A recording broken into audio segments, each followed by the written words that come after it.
बिस्मिल्लाहिर्रहमानिर्रहीम। अस्सलामु अलैकुम। प्रोग्राम अल कलाम में खुशामदीद। मैं हूं आपका मेज़बान मोहम्मद शुएब रज़ा। नाज़रीन ग्राम, प्रोग्राम के पहले हिस्सा में हम कुरान करीम की कुछ आयात समझने की कोशिश करते हैं और दूसरे हिस्सा में अपने आहद के नुमाइंदा सियासी, समाजी, मजहबी मौज़ूआत पर पैदा होने वाले सवालात के जवाबात एक नए नुक्ता नज़र से जानने की कोशिश करते हैं। हस्बे साबिक हमारे साथ शरीक गुफ्तगू हैं जनाब मोहम्मद अमानत रसूल साहिब। हमारे साथ बहुत शुक्रिया आपके वक्त का। मेरी मावनत के लिए मौजूद हैं मिस नूरीन साहिबा। Thank you so much madam. Aman साहब, हम गुफ्तगू कर रहे थे सूरत शुरा, और सूरत शुरा में हज़रत सालेह अलैहिस्सलाम कौम समूद का जिक्र चल रहा था। अब वो कौम तकाज़ा कर रही है निशानी का, और वो ख्याल ये कर रहे हैं कि जो पैगंबर है वो कोई अलग से कोई फ़रिश्ता या इस तरह से कोई चीज़ हो कि जिसको हम देखें तो बिल्कुल अनहोने सा हमें महसूस हो। उसका भी जवाब दे दिया हमने। सूरत शुरा की आयत नंबर 155 से अपनी गुफ्तगू का आगाज़ करना है। अपनी गुफ्तगू शुरू कीजिएगा। बिस्मिल्लाहिर्रहमानिर्रहीम। अब यहाँ पे हज़रत सालेह अलैहिस्सलाम ने ये फ़रमाया, हाज़ी नाक़तुल्लाह शिरबुम वालकुम शिरबु यौमिन मालूम, कि ये ऊँटनी है और इसके लिए पानी पीने की एक बारी, यानी एक दिन इसका है पानी पीने का, और वालाकुम और तुम्हारे लिए भी पीने का एक दिन मालूम है। यही तकसीम कर दी, ये तकसीम कर दिया। ये दरहकीकत उनकी आजमाइश और उनका इम्तिहान है।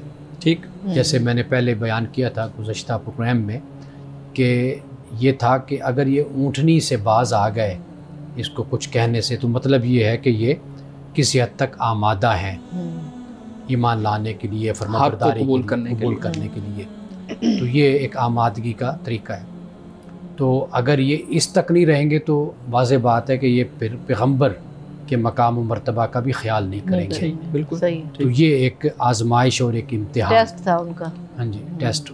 और ऐसे ही कुरान मजीद ने कई मकामात पर इस चीज़ को बयान किया है। यानी मिसाल के तौर पर देखिए कि जैसे फरमाया कि ये जो यौम सब्त वाले हैं, सब्त वाले असहाब सब्त के बारे में कहा कि ये इन्होंने हद तजावुज़ किया, आगे बढ़ गए।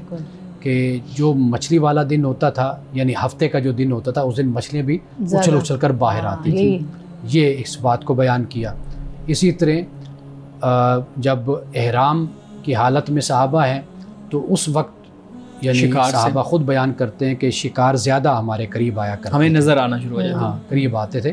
तो मतलब ये कि हम हालत एहराम में उनका शिकार नहीं कर सकते थे। ये भी एक अल्लाह की तरफ से आजमाइश होती है, एक इम्तिहान होता है। तो यहाँ पर यही मामला कि भाई इनकी ये सूरत और इनके किरदार का पता चल जाएगा कि ये किस किरदार के मालिक लोग हैं। अब इसके बाद फरमाया वला तमस्सूहा बिसूइन। हज़रत सालेह अलैहिस्सलाम ने फरमाया कि तुमने इसको बुराई के साथ नहीं टच करना, नहीं छूना। यानी मतलब ये कि इसको नुकसान तुमने नहीं पहुँचाना। फ़याख़ुज़कुम आज़ाबु यौमिन अज़ीम, वरना फिर क्या होगा, एक बड़े दिन का अज़ाब तुमको पकड़ लेगा। ये अब बिल्कुल अलल ऐलान और वाज़े तौर पर ये अल्लाह ताला की जो निशानी है वो ऊँटनी, वो अब उनके पास है, ज़मीन पर मौजूद है। कहा कि भाई इसको अगर कुछ हो गया तो फिर गोया कि खुदा का अजाब तुम पर आएगा। ये एक बात फरमाई।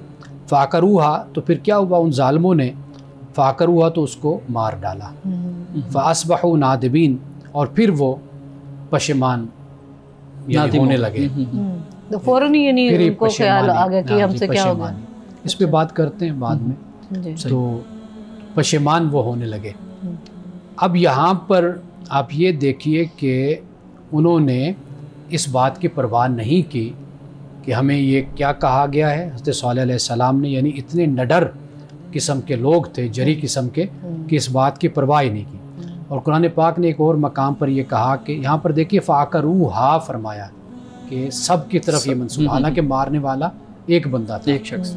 ज़िम्बाअसा अशकाहा, तो एक ही शख्स खड़ा होकर उसने ये हरकत की। तो जब बाकी लोग रोके ना तो फिर गोया कि उनको उस जुर्म में शुमार किया जाता है, उनको शामिल किया जाता है। तो इसके बाद फरमाया फ़अख़ज़हुमुल अज़ाब, तो फिर उनको अज़ाब ने आ लिया। इन्न फ़ी ज़ालिका लआया, बेशक इसमें यकीनन निशानी है। वमा कान अक्सरुल मुमिनीन, और इनमें से अक्सर मानने वाले नहीं थे। व इन्न रब्बका लहुवल अज़ीज़ुर रहीम, और बेशक तुम्हारा रब ज़बरदस्त और फिर रहमत फरमाने वाला है।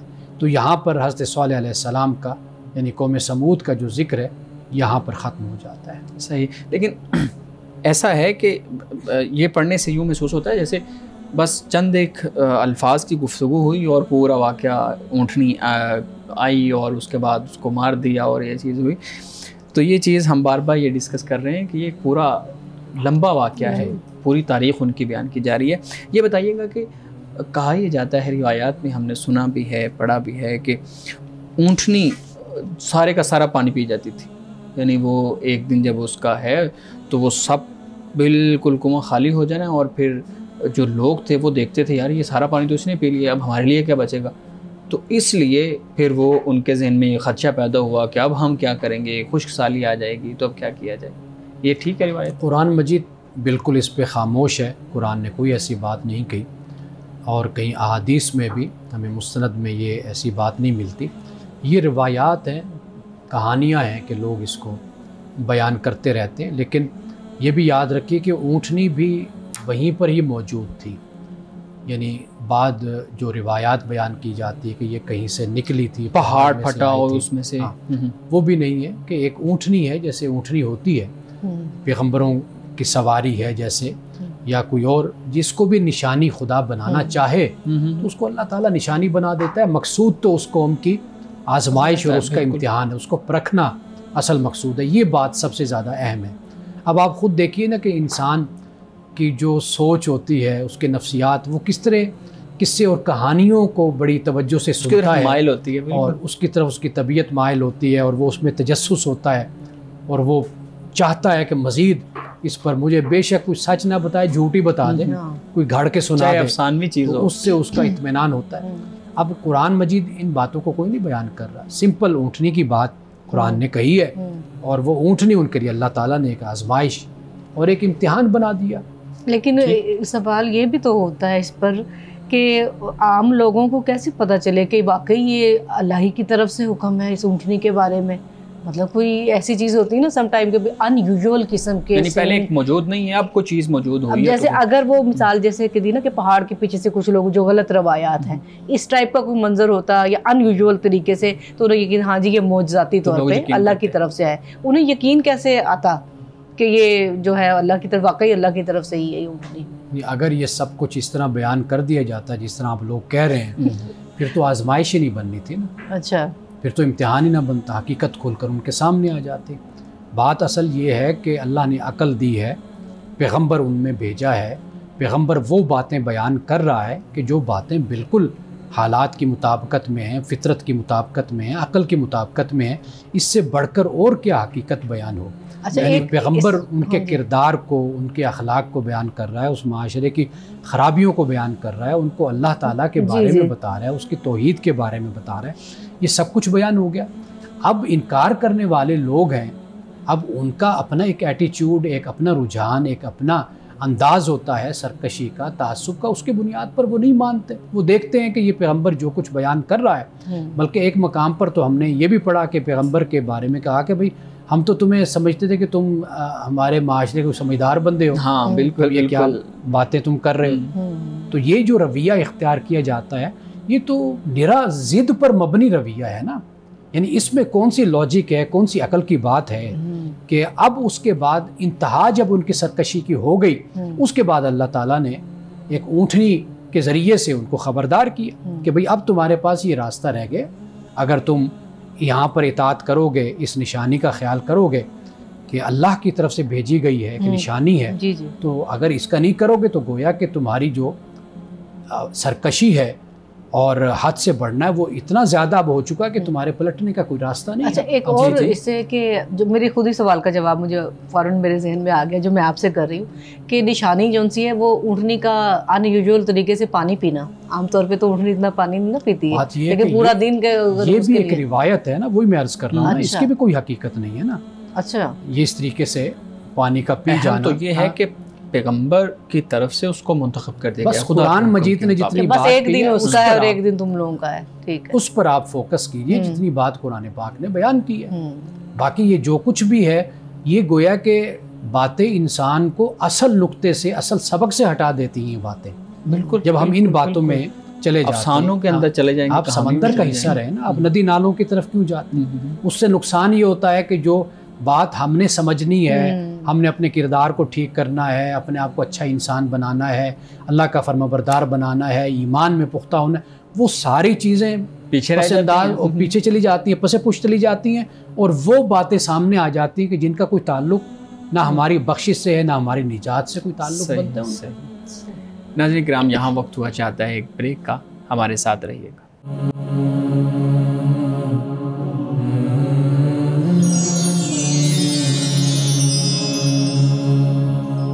प्रोग्राम में एक दफ़ा फिर खुशामदीद।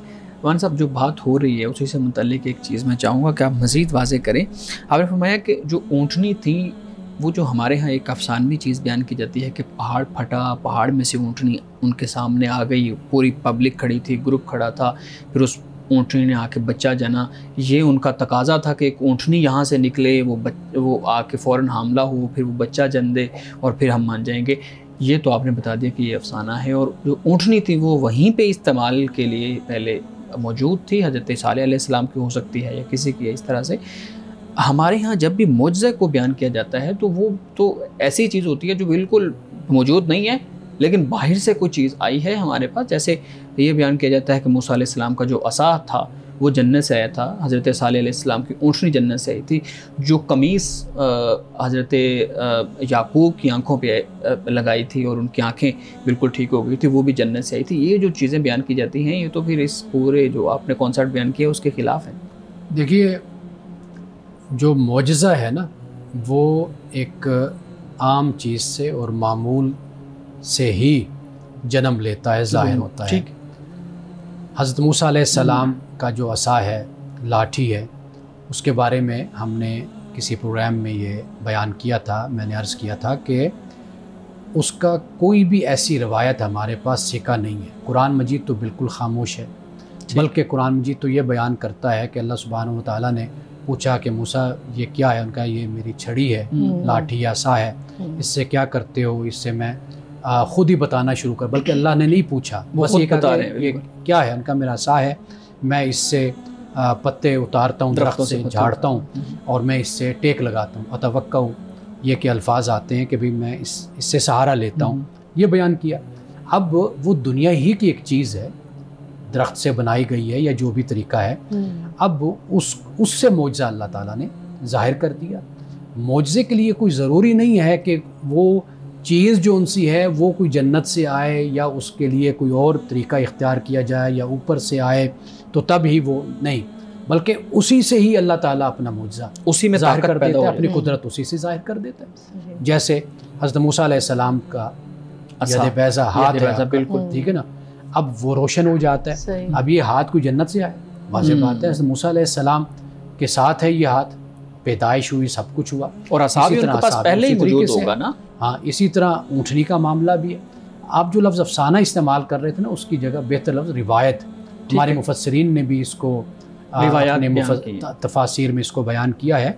लेकिन मैं ये अर्ज़ कर रहा हूँ कि कुरान मजीद ने जो बात बयान की है वो ऊँटनी को बज़ाते ख़ुद एक निशानी के तौर पर पेश कर दिया। निशानी किस चीज़ की? उनके लिए आजमाइश और उनके लिए इम्तिहान ये बन गई। अगर इस तरीके से मबहूत करना हो, इस तरीके से लोगों को झुका देना हो या हैरान कर देना हो, फिर तो बात नहीं बनती ना। बात तो यही है कि एक आम सी चीज़ है, एक ऊँटनी है, उसी को अल्लाह ने निशानी बना पेश कर दिया कि अब इसको अगर तुम एहतराम दोगे, इसका ख्याल रखोगे, तो गोया कि तुम अल्लाह ताला के अज़ाब से बच जाओगे, वरना फिर उसका निशाना बनोगे। सही जी, आप कोई सवाल करना? हाँ जी, मैं ये सोच, हमारी जो आया पे इख्तिताम हुआ था अभी कुछ देर पहले, 159 आई थिंक थी जी, उसमें जो आखिरी दो वर्ड थे अज़ीज़ुन और रहीम। अज़ीज़ और रहीम, हाँ जी। अब अज़ीज़ जो है वो ज़बरदस्त और रहीम रहमत वाला। अब ये ज़बरदस्त रहम के साथ जुड़ेगा या कि वैसे एक गलबे की सूरत में इसको हम समझेंगे कि गालिब है, और साथ ये भी फरमा दिया कि रहीम भी है साथ ही साथ? देखिए, इसके लिए एक लफ्ज़ शायद हमने किसी प्रोग्राम में मुख्तसर इस पे बात की थी। अच्छा। इसको इल्म बलागत में हुस्न तज़यील कहते हैं। तज़यील इसका मतलब ये होता है कि आप एक जैसी इबारत को लाते, उससे एक हुस्न कलाम भी होता है, मानवियत भी पैदा होती है, और उसमें एक जिसे कहते हैं ख़ुलासा भी होता है, एक अहम पैगाम मुस्तकिल वो भी बयान हो जाता है। यानी अब ये जो अल्फाज हैं व इन्न रब्बका लहुल अज़ीज़ुर रहीम, ये पहले भी 2 दफ़ा या गालिबन 3 दफ़ा आ चुके हैं जी। ये एक तो हुस्न तज़ील इल्म बलागत के हवाले से उसकी इस्तिलाह हो गई जी। अज़ीज़ुर रहीम दोनों आ गए। देखिए सिर्फ गालिब होते हैं ना लोग, यानी गालिब से जो तसव्वुर पैदा होता है कि ये जो गालिब है मुमकिन है कि ये अपने मगलूब के साथ जुल्म करे, ज़्यादती करे, बेहिसी का मुजाहरा करे, अपनी ताकत को ठीक है। उसके साथ ही गालिब के साथ ही रहीम का लफ्ज़ इसलिए आ गया कि अल्लाह सुब्हानहू व तआला गालिब है लेकिन रहम करने वाला है, अपनी मखलूक पर रहमत से पेश आने वाला है। तो इसलिए आप कुरान मजीद में अगर देखें तो 2 अल्लाह अपनी सिफ़तों को इकट्ठे बयान करता है। अच्छा, अब यहाँ पर एक और बात है कि अल अज़ीज़ुर रहीम, इसमें कोई वाव नहीं है कि गालिब और रहम करने, यानी गालिब रहम करने वाला, इकट्ठे दोनों को बयान किया गया। यानी इससे ये मालूम होता है कि अल्लाह ताला एक ही वक्त में दोनों सिफ़ात अल्लाह की ज़ात में ये जमा है, गालिब है तो रहम करने वाला भी। अब ये बंदों पर है वसी है कि बंदों पे डिपेंड करता है कि भाई अब ये क्या अमाल करें कि इस पर रहम होगा या इस पे अल्लाह का गलबा। दोनों इकट्ठे हैं। अल्लाह ताला बंदे के अमाल जो भी हैं, मिसाल के तौर पर जालिम को खुदा सजा देता है तो ये गालिब भी है, रहम करने वाला भी है। जालिम को सजा देना मजलूम के लिए रहमत बन जाता है। बिल्कुल यही बात है। जालिम को सजा देने से ये भी हो सकता है कि दुनिया में उसका जुल्म धो दिया जाए, उसके गुनाह ख़त्म हो जाए। इस लिहाज से वो अल्लाह के लिए, अल्लाह की तरफ से उसके लिए रहमत फिर बन जाती है। ये बड़ी अहम चीज़ें हैं। इन आयात को तो जब मुझे याद है जब हम पढ़ते होते थे तो इन आयात को ऐसे ही गुजार दिया जाता था, बता दिया जाता था कि गालिब है, रहम वाला है, बस सही है। लेकिन ये जो आप कुछ दिन पहले भी जैसे आपने बयान किया था कि ये कैसे 2 अल्फाज को मिला के एक पूरा कॉन्सेप्ट बयान किया जाता है अल्लाह रब्बुल इज़्ज़त के सिफ़ात के हवाले से। वहाँ से मैं चाहूँगा कि हम आगे कुछ आयात मज़ीद पढ़ लें ताकि हम अपनी गुफ्तगू किसी एक पॉइंट तक ले जाएँ। अब हज़रत लूत अलैहिस्सलाम का ज़िक्र हो रहा है। अच्छा, सालेह अलैहिस्सलाम का ज़िक्र ख़त्म हो गया। सालेह अलैहिस्सलाम का ज़िक्र ख़त्म हुआ और बहुत मुख्तसर तारुफ और सबक जो चाहिए वो बयान हो गया। वाक़यात को हज़रत सालेह अलैहिस्सलाम के किसी और मकाम पर कुरान मजीद ने, जैसे सूरतुल आराफ में भी हमने पढ़ा था। अब यहाँ पर फरमाया कज़्ज़बत कौम लूतिनिल मुरसलीन, कि कौम लूत ने झुटलाया रसूलों को। इज़ क़ाल लहुम अख़ूहुम लूतुन अला तत्तक़ून, जब उनके भाई लूत ने उन्हें कहा कि क्या तुम तकवा नहीं इख्तियार करते। इन्नी लकुम रसूलुन अमीन, के बेशक मैं तुम्हारे लिए रसूल अमीन हूँ। फ़त्तक़ुल्लाह वातिऊन, तो अल्लाह का तकवा इख्तियार करो और मेरी फर्माबरदारी करो। वमा अस्अलुकुम अलैहि मिन अज्र इन अज्रिय इल्ला अला रब्बिल आलमीन, कि मैं तुमसे इस दावत पर, तबलीग पर, जो मैं तुम्हें अल्लाह का दीन बताता हूँ, इस पर मैं तुमसे किसी अज्र का सवाल नहीं करता। मेरा अज्र सिर्फ़ और सिर्फ रब्बुल आलमीन पर है। अब ये तकरीबन आयत नंबर 160 से लेकर 164 तक ये 4 आयतें बनती हैं जी। ये 4 आयतें मुसलसल पीछे भी हमने जो जिक्र आ रहे हैं और हज़रत सालेह अलैहिस्सलाम के, और ये हमने सारा इब्राहीम अलैहिस्सलाम के पहले भी हमने ये सारा पढ़ा है। तो ये 4 आयतें तो इकट्ठी उसी तरीके से ही सही सही। मान साहब ये जब से सूरत शुरा शुरू हुई है, ये बिल्कुल पढ़ने का एक अलग से ही अंदाज़ है कि हम इन सारी आयत को रोज़ाना की बुनियाद पे पढ़ते हैं, लेकिन असल में जो सबक है कि अल्लाह ताला बार बार क्यों इन चीज़ों को बयान कर रहा है। तकरार है ना, पीछे भी ये 4 आयत बयान हो गई, अब भी 4 आयत बयान हो गई, अब भी 4 आयत बयान हो गई। लेकिन आप ये देखिए ना कि इसमें कितनी ताजगी है। बिल्कुल हर लेवल पे एक नया मज़ा है उसमें। यानी कि आप ये नहीं है कि आप कहें जी यहाँ पर तकरार आ गई है, लेकिन वो तकरार ऐसी है कि उसमें इतनी एक इनफरादियत है और एक जुदागाना अंदाज़ नज़र आता है कि इंसान एक दफ़ा कांप जाता है और ख़बरदार हो जाता है कि यहाँ पर फिर अल्लाह सुब्हानहू व तआला हमें फिर आगाह कर रहा है कि भाई ये देखो, ये पैगंबर आया तो पैगंबर ने इस बात की तालीम दी। हर पैगंबर ने यही बात बयान फरमाई। अभी यहाँ पैगंबर की जो बात हुई है, जो अल्फाज पहले भी पढ़े कि मैं तुमसे कोई, मेरा अजर जो है अल्लाह के पास है इस काम का, ये कहने की नौबत शायद इसीलिए आई कि वो कोई लोग यही कहते होंगे कि शायद अपने मफाद के लिए हमें जो उनसा इस तरह की तबलीग कर रहे हैं। जो आईना होता है ना, उसमें अपना ही चेहरा इंसान को नज़र आता है। दूसरों के बारे में इंसान अक्सर तौर पर वही कुछ सोचता है या उसको वही कुछ नज़र आता है जो कुछ वो खुद होता है। तो इनका ख्याल चूँकि ये दुनिया के मारे हुए लोग थे, इनको दीन से कोई ताल्लुक़ नहीं था, इक़्तिदार, सियासत, कुर्सी, दौलत, माल, ये इनका सब कुछ मतमे नज़र, मंजिल इनकी यही थी। तो ये ख्याल करते थे कि ये अगर पैगम्बर ये सालेह अलैहिस्सलाम या लूत अलैहिस्सलाम या हूद अलैहिस्सलाम या मोहम्मद रसूलुल्लाह सल्लल्लाहु अलैहि वसल्लम अगर ये कह रहे हैं तो शायद इनको इक़्तिदार चाहिए, सियासी क़ुव्वत चाहिए, तो ये दूसरे अंदाज से ये सियासी क़ुव्वत हासिल करना चाहते हैं। तो ये उनकी गलत फहमी यानी कुरान पाक ने इस तरह दूर कर दी कि हर पैगम्बर ने यही बात बयान की। नाज़रीन किराम, यहाँ वक्त हुआ चाहता है एक ब्रेक का, हमारे साथ रहिएगा।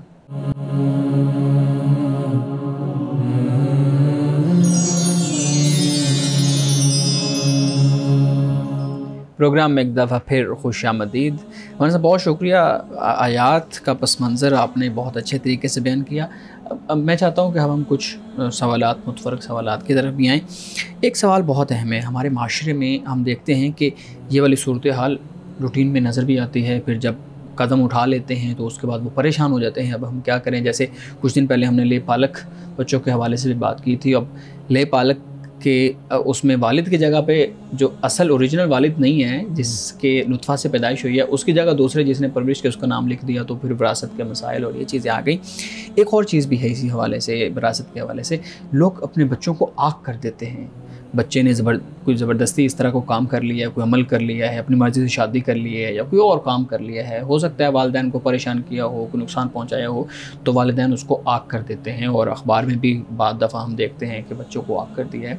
आप बताइएगा कि शरीयत इस आग के लफ्ज़ को कैसे बयान करती है, और ये लफ्ज़ शरीयत में है भी या हमारी समाजी इस्तिलाह की तरफ से ये लफ्ज़ आया, और क्या असहाबे रसूल सल्लल्लाहु अलैहि वसल्लम के अदवार से हमें कुछ तरह की मिसाल मिलती है? देखिए, सबसे पहले तो कुरान हमारे लिए हुज्जत है। बेशक कुरान मजीद ने जब वरासत को बयान कर दिया और जो वारिस हैं उनके हिस्सों को बयान कर दिया, तो अब कोई भी उनको आग नहीं कर सकता। ठीक, कोई भी नहीं निकाल सकता। यानी कि जो कुरान मजीद ने बयान कर दिया, जिनका जो हिस्सा है, क्योंकि अल्लाह ने है, वो औलाद है, वो बेटा है, वो बेटी है, जो भी बयान कर दिया। सूरतुन निसा के दूसरे रुकू को हम देखते हैं और इसी तरह सूरतुन निसा की आखिरी आयत को हम देखते हैं, वहाँ पर इसको बयान कर दिया गया है। तो लिहाजा वालिदैन अपनी ज़िंदगी में एक दफ़ा नहीं 10,000 मरतबा आग कर दें, लेकिन जब वो दुनिया से चले जाते हैं, जो उनकी वरासत होती है, वो वरासत बिल्कुल शरीयत के मुताबिक तकसीम की जाए। अच्छा, वो बेटा बेशक वो नाफरमान था, वो जो कुछ भी था, लेकिन जो वो बेटा है तो लिहाजा शरीयत के मुताबिक उसको उसका हिस्सा दिया मिलेगा। बल्कि ये वालिदैन के लिए मैं ख़ास तौर पे नसीहत कर रहा हूँ, उनसे गुजारिश कर रहा हूँ कि कुछ भी हो, जितना भी दिल आपका दुखा हुआ है, कुछ भी, आप कभी भी अपनी औलाद को आग ना कीजिए, क्योंकि वो तो आग कभी नहीं होगी, मरने के बाद तो औलाद ही मिलेगा, उनको हिस्सा नहीं। औलाद हर सूरत में उसको हिस्सा मिलेगा, शरीयत ने कह दिया, खुदा ने कह दिया। आप गुनाहगार होंगे कि आप एक खिलाफ वर्जी और नाफरमानी कर रहे हैं, कि जब अल्लाह ताला ने हिस्से मुकर्रर कर दिए, आप कौन, तो आपको क्या हक पहुंचता है कि आप उसको आग करें? तो भाई ये टर्म आई कहाँ से, तसव्वुर कैसे पैदा हुआ आग?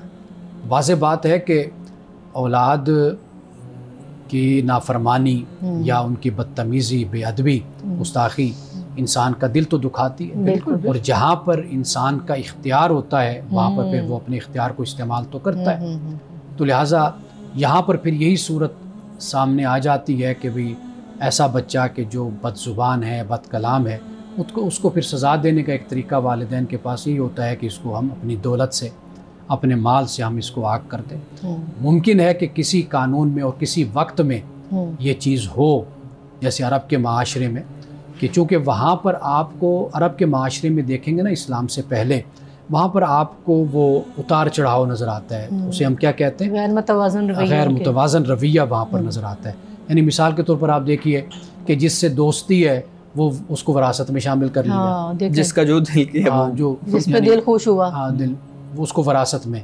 ये कुरान पाक ने सूरतुन निसा में इस बात को 5वें पारे में बयान किया है, लेकिन कहा अल्लाह ने कि भाई अब ये सब कुछ तय हो गया है, अब मुतय्यन हो गया, मुतय्यन। अब ये नहीं हो सकता कि भाई जो तुम्हारा दोस्त है, भाई बन गया, तो उसी के साथ ही सब कुछ उसको दे दिया या मरने के बाद उसको मिल गया, तो अब ऐसा नहीं है। तो लिहाजा मुमकिन है कि उस वक़्त अरब के माशरे में ऐसी सूरत हो कि जिसकी बुनियाद पर फिर इस्लाम ने इसको वाज़े कर दिया कि भाई जिसका जो हिस्सा है वो उसको मिलेगा ही मिलेगा। अच्छा चलिए, इससे एक छोटी सी बात निकलती है कि अगर कोई औलाद मजबूर करे माँ बाप को उसकी ज़िंदगी में कि अब जैसे एक ही घर में रह रहे हैं, इतनी सख्त मतलब अब देखें महंगाई है, सब इकट्ठे एक जगह रह रहे हैं ना, अगर एक बीच में से उठ के कहता नहीं जी मकान बेचो मुझे मेरा हिस्सा चाहिए, तो उस सूरत में माँ बाप बेचारे बुढ़ापे की स्टेज पे और वो चाहता है मैं अलहदा कोई सेटअप बनाऊँ, तो क्या माँ बाप पर लाजिम है फिर बेचें और वो रुलते रहें, वो जहाँ मर्जी धक्के खाएं किरायों पे? औलाद को जो हक मिलता है ना वो वालिदैन के मरने के बाद मिलता है, यानी विरासत बनती है मरने के बाद। मरने के बाद ठीक है। जिंदगी में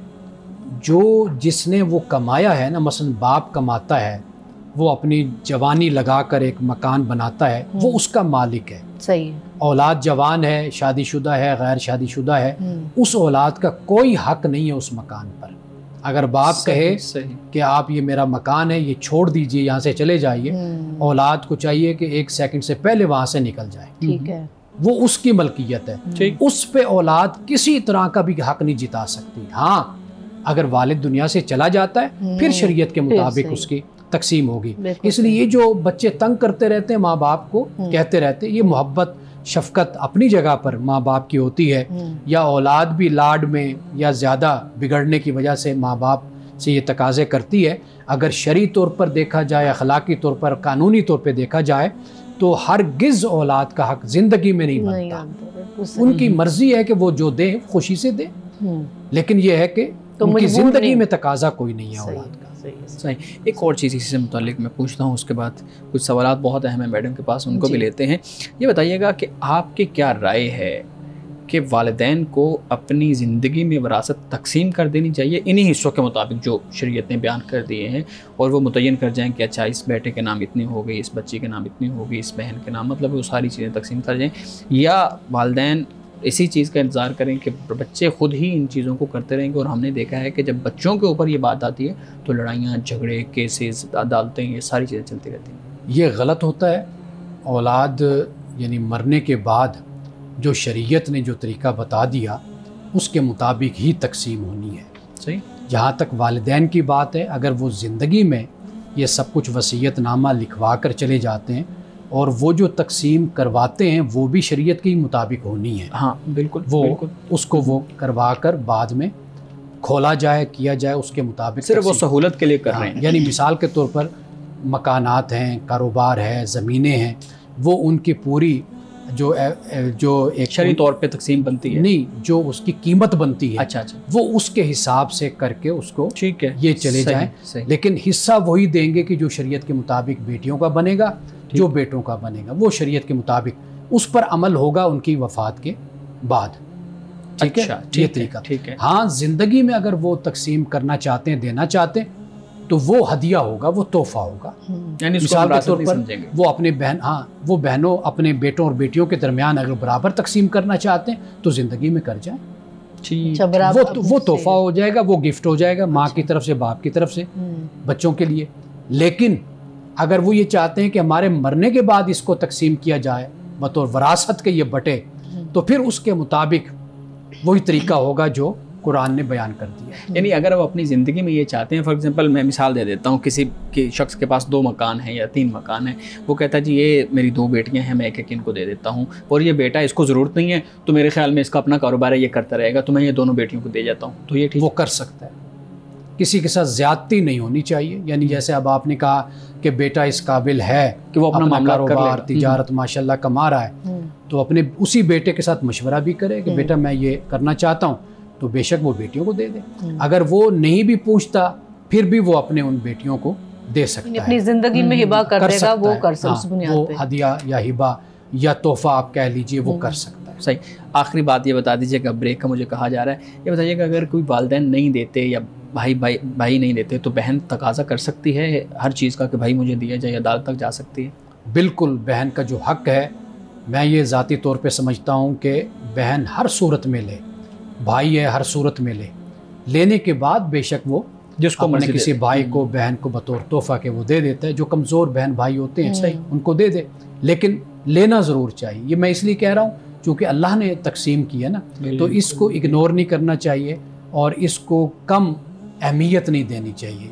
जो अल्लाह आपको दे रहा है वरासत में, अल्लाह ने मुकर्रर कर दिया, वो खुशी खुशी आप ज़रूर ले ले, फिर बाद में बेशक आप उसको कर। सही। नाज़रीन के नाम गुफ्तगू भी जारी है, यहाँ वक्त हुआ चाहता है एक ब्रेक का, हमारे साथ रहिएगा।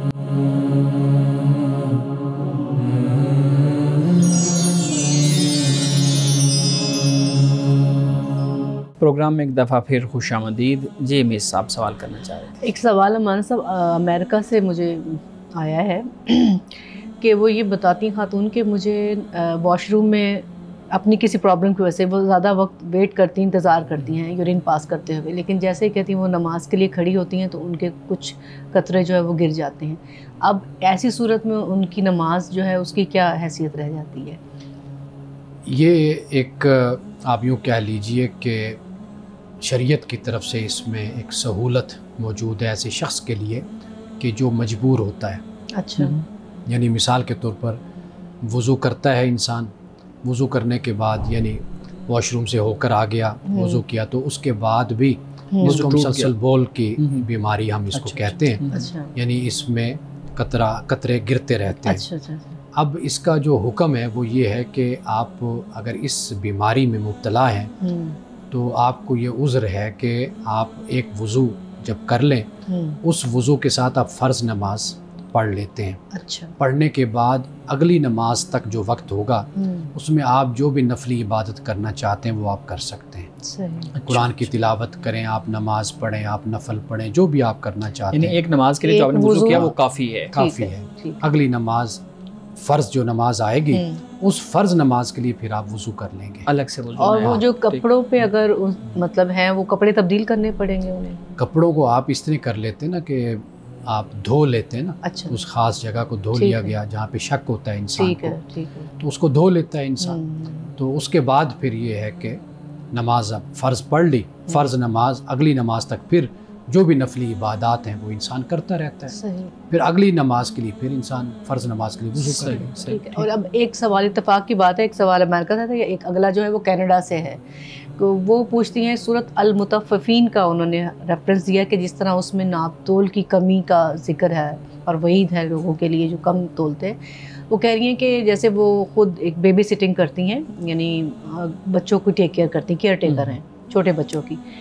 उस हवाले से अपना भी रेफरेंस दे रही हैं और कुछ और भी लोगों का कि जैसे अगर मैं बच्चों की टेक केयर करती हूँ, उनको खाना खिलाना, वक्त पे सुलाना, बाहर घुमाने के लिए लेके जाना, अगर मैं इस पूरे सीक्वेंस में किसी किस्म की कोई थोड़ी सी आगे पीछे कोई कमी बेशी कर देती हूँ, यानी जो भी तसलसल है उनके कामों का स्टेप्स 1 2 3 करके, क्योंकि एक स्टेप मिस कर देती हूँ या कुछ उस तरह नहीं करती हूँ अपना। और दूसरा वो ये पूछ रही हैं कि जैसे जो लोग नमाज की ब्रेक लेते हैं, किसी जगह ऑफिस में जॉब कर रहे हैं और नमाज की ब्रेक लेते हैं, अब उस नमाज तो पढ़ी जाती है लेकिन उसी ब्रेक को वो खुद प्रोलॉन्ग कर देते हैं, थोड़ा रेस्ट भी कर लेते हैं। नहीं, हाँ, मतलब ये कि बेईमानी करते हैं। अच्छा। मीन्स ये कि नमाज की ब्रेक है, नमाज पढ़ ली, इसके बावजूद आप ब्रेक पे ही रहते हैं स्टिल पढ़ने के बावजूद, एक ये बात। या फिर वो लोग के जो अपनी ड्यूटी को ईमानदारी से नहीं करते हैं, डिसऑनेस्टी दिखाते हैं, उन्हें पता होता है कि भाई ये अब जैसे थोड़ी सी मेरी बात लंबी होगी, गवर्नमेंट की जो लोग मुलाजिम मैंने उनमें अक्सर देखा कि इतनी लापरवाही करते हैं ये लोग कि हमारी तो नौकरी पक्की है कि लाइट जल रही है, एसी चल रहे हैं, या कोई अपने काम में इसलिए ढिलकुस दिखा देते हैं कि हमें किसी ने क्या पूछना है, कोई कौन देख रहा है। तो या फिर किसी फर्म के भी जो लोग हैं, मतलब ये सारा, हाँ, तो ये क्या ये भी सूरत के हवाले से वो कह रही हैं कि इसी चीज़ में इनके लिए भी हलाकत का यहाँ पे कुरान मजीद ने जो बयान किया है ना, जी, वाइलुल लिल मुतफ़्फ़िफ़ीन, जी, ये जो वाइल लफ्ज़ है ना, हलाकत, जी, यहाँ से ये मालूम होता है कि बाद लोगों का रवैया ऐसा होता है कि वो जब दूसरों को तोल कर देते हैं तो उसमें कटौती करते हैं, जी, कम तोलते हैं, नुकसान करते हैं। वइज़ा कालूहुम अव वज़नूहुम युख़सिरून, नाप कर दें, तोल कर दें तो नुकसान, दूसरे को कम देंगे। वइज़ा इक़्तालू अलन नास यस्तौफ़ून, जब लोगों से लेते हैं तो फिर वो पूरा लेते हैं। तो ऐसे लोगों के लिए फरमाया कि हलाकत है। तो इन आयात को अगर पढ़े ना तो ये एक रवैया है एक कौम का, जिसे मुजरिमाना जहनीत आप कह लीजिए कि ये लोग ऐसा करते हैं। किसी से कोई कमी बेशी कभी हो जाती है वो एक अलहदा बात है, इसको अपनी आदत बना लेना और एक अपना रवैया बना लेना, एक मामूल बना लेना, इसकी इजाज़त हरगिज़ नहीं है। जब आप किसी के साथ जो तय करते हैं कि मैं इतने घंटे दूंगा, काम करूंगा, तो उसको चाहिए कि फिर उसके साथ इंसाफ करें, आदल करें। ये बात। दूसरी बात जो सरकारी हवाले से आपने कही है, देखिए ये मुआहदे में चीज़ होती है। अच्छा। कि आपको ज़ोहर का टाइम ड्यूटी में आता है तो आपको टाइम दिया जाएगा, असर का वक्त नमाज का आता है तो उसमें दिया जाएगा, या खाने के लेकिन या खाने में या खाने में शामिल कर दिए जाते हैं नमाज और ज़ोहर की नमाज को। लेकिन अब ये उस शख्स पर डिपेंड करता है कि वो कितना इंसाफ करता है। कुछ लोग हैं कि वो इसी बहाने से बल्कि छुट्टी लेकर घर चले गए नमाज के बहाने, जी हमने यहाँ तक ड्यूटी दे दी, चलो इसके बाद अब बाकी कितने घंटे रह गए, 2-4 घंटे खैर है, निकल जाओ। तो ये नाइंसाफ़ी है, ये करप्शन है, ये बदउनवानी है। सही। ये नहीं करना चाहिए। बाकी कभी इंसान तकलीफ़ में होता है, कभी मसले में होता है, तो अगर कर ले बताकर, और उसमें कोई हर्ज नहीं है। लेकिन कुरान जो बात बयान कर रही है, असल में उन लोगों का रवैया और अंदाज़ ऐसा है कि जिसकी बुनियाद पर कुरान ने कहा कि हलाकत है ऐसे लोगों के लिए। और जो उनका अपना सवाल था कि वो बेबी सिटिंग करती हैं, मैंने उसी का इसी में अर्ज कर दिया। यानी वो जानबूझ के तो नहीं है। हाँ, यानी कभी अगर ऐसे हो जाए बिल इत्तेफाक तो फिर उसमें कोई, वहाँ पर तो मामला ये है कि आप जो भी करें बताकर करें। और अब अगर आप अपने एग्रीमेंट में, मुआहदे में ये चीज़ें क्लियर कर देते हैं तो आपको फिर किसी किस्म का कोई जबर का और पाबंदी का सामना नहीं करना पड़ता। अच्छा, एक सवाल ये भी है कि जैसे लाउड स्पीकर्स वगैरह पे अच्छी खासी आवाज़ बाहर आ जाती है, तो मस्जिद के साथ जो मुल्हिक घर होते हैं तो उनमें घरों में भी आवाज़ें जा रही होती ना, जैसे जब इमामत होती है।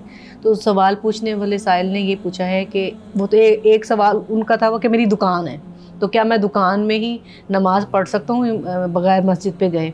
मुझे आवाज़ें आ रही होती हैं तो मैं उनके इमामत की आवाज़ आ रही है, इमामत हो रही है, तो मैं अपनी दुकान बिल्कुल करीब है दुकान में ही नमाज़ पढ़ सकता हूँ। हाँ जी। देखिए, जब कोई मजबूरी नहीं है ना, मस्जिद का अपना तकद्दुस है, अपना मकाम है। बिल्कुल बिल्कुल। और फुक़हाए किराम ने तो इत्तिसाल को भी बयान किया, यानी कि आपके दरमियान में कोई सड़क, कोई रास्ता इस तरीके का ना हो, हाइल ना हो।